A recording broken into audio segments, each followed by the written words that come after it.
বছরে যে 5 দিন রোজা রাখা হারাম। প্রথমত শাওয়ালের 1 তারিখ তথা ঈদুল ফিতরের দিন। দ্বিতীয়ত জিলহজের 10 তারিখ তথা ঈদুল আজহার দিন। এছাড়াও জিলহজ মাসের 11 তারিখ, জিলহজ মাসের 12 তারিখ, জিলহজ মাসের 13 তারিখ, এই 3 দিন আইয়ামের তাশরিকের দিন রোজা রাখা হারাম। সালামু আলাইকুম রহমতুল্লাহি ওয়া বারাকাতুহু। বুখারী শরীফের 1992 নম্বর হাদিস, মুসলিম শরীফের 827 নম্বর হাদিসে আবু সাঈদ খুদরি রাদিয়াল্লাহু তাআলা আনহু বলেন, নবী করিম সাল্লাল্লাহু আলাইহি ওয়াসাল্লাম ঈদুল ফিতর এবং ঈদুল আজহার দিন রোজা রাখতে নিষেধ করেছেন। বুখারী শরীফের 1851 নম্বর হাদিসে আবু উবাইদা রাদিয়াল্লাহু তাআলা আনহু বলেন, আমি উমর ইবনুল খাত্তাব রাদিয়াল্লাহু তাআলা আনহুর সঙ্গে ঈদের নামাজ আদায় করেছি।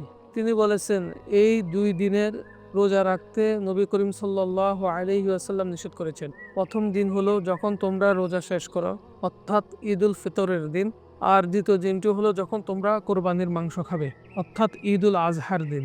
একইভাবে তাশরিকের 3 দিনও রোজা রাখা হারাম হওয়ার বিষয়টি হাদিস থেকে প্রমাণিত হয়।